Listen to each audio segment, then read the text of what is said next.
अस्सलाम वालेकुम व्यूवर्स, उम्मीद है कि सब खैरियत से होंगे। आज की रेसिपी है ये ग्रीन चटनी। रमज़ान आने वाला है तो पकोड़े समोसे तो सबके घर में ही बनेंगे, तो उसके साथ हम एक मज़ेदार सी चटनी बनाएंगे।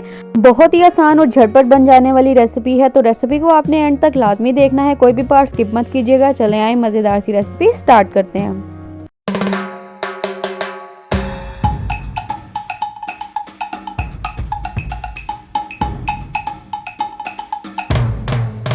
इस हरी चटनी में जो इंग्रेडिएंट जाएंगे वो सबसे पहले है धनिया। धनिया की मैंने एक पूरी गड्डी ले लिया है और इस तरीके से डंडियों के समेत ही इस्तेमाल करूंगी। इसको मैंने पत्तों को अलग नहीं किया। साथ मैंने ले लिए हैं पुदीना। पुदीने की भी एक पूरी गड्डी ले लिया इस तरीके से, और हमने दोनों चीज़ें फ्रेश ही यूज़ करनी है।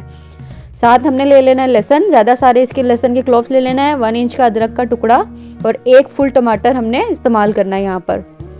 और ये जो चीज़ें हमें चटनी बनाने के लिए चाहिए। साथ ही हमने स्पाइसेस भी ले लेना है, जिसमें मैंने यहाँ पर 5 से 6 हरी मिर्चें ले ली हैं। नमक ले लिया 1 टेबलस्पून।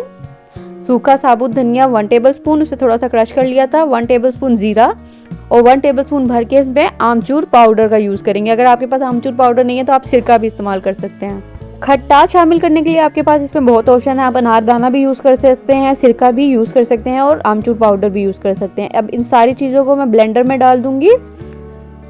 धनिया पुदीना डाल दिया है और ग्रीन चटनीज़ की जो ये ऊपर वाली स्टिक होती है इसको इस तरीके से निकाल देंगे और सारी हरी मिर्चें जो है इसमें शामिल करते जाएंगे।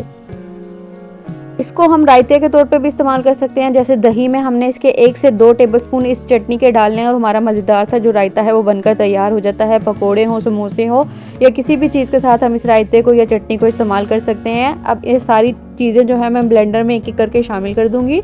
लहसुन भी इसमें शामिल कर दिया है और टमाटर को भी मैंने चॉप कर लिया था थोड़ा सा, वो भी इसमें शामिल कर देंगे। और इसे आप पहले से बनाकर रमज़ान के लिए रख सकते हैं, फ्रीज भी कर सकते हैं। और अगर आप इसे रेफ्रिजरेटर में भी रखेंगे तो ये बिल्कुल भी ख़राब नहीं होगी। अब पानी हमने इसमें 1 से 2 कप शामिल कर देने हैं, क्योंकि धनिया जो है हमने ज़्यादा इस्तेमाल किया तो मैं यहाँ पर 2 कप पानी इसमें शामिल कर रही हूँ। इससे इसका जो टेक्सचर है बहुत अच्छा आ जाएगा चटनी का और मज़ीद हमें पानी डालने की ज़रूरत भी नहीं पड़ेगी। यहाँ मैंने सारी चीज़ों को ब्लेंड कर लिया अच्छे से और इस टाइम पर आप इसे देख सकते हैं कितनी ये बारीक पीसी है और इतना अच्छा इसका टेक्सचर आया है। ये मैं इस तरीके से आपको मिक्स करके दिखा देती हूँ। ये देखें, इसमें अलग से आपको स्पाइसेस ऐड करने की ज़रूरत नहीं है। बहुत ज़्यादा हरी मिर्चें जो हमने इसमें शामिल की हैं उसकी वजह से इसमें बहुत अच्छा स्पाइसी फ्लेवर आ चुका है, तो हम ज़्यादा इसमें स्पाइसेस ऐड नहीं करेंगे। और जो हमारे थोड़े से स्पाइसेस थे वो भी मैंने इसमें ऐड कर दिए हैं और इसको अच्छे से मिक्स कर लेंगे। इस पॉइंट पे आप इसमें सिरका भी डाल सकते हैं, लेकिन मैंने सिरका जो है स्किप कर दिया था, लेकिन अगर मुझे ज़रूरत लगी तो मैं वो भी शामिल इसमें कर दूंगी। और ये जो हमारी चटनी है बहुत अच्छी सी तैयार हो चुकी है। ये देख सकते हैं इतनी ही बारीक हमने इसे पीसना है। पूरा रमज़ान आप इसे एक दफ़ा बना के पूरा महीना यूज़ कर सकते हैं। इसको सेव करने का तरीका भी बता देती हूँ। इस तरीके से हमने कोई भी एयर टाइट जार ले लेना है जिसका जो कैप हो वो इस तरीके से सील होती हो। इसके अंदर हमने सारी चटनी जो है अपनी शामिल कर देनी है। मेक श्योर जो आप कंटेनर यूज़ कर रहे हैं इसमें बिल्कुल भी पानी ना हो। अच्छे से आपने ड्राई करके सारी चटनी इसमें शामिल कर देनी है इस तरीके से और इसको बंद कर देंगे।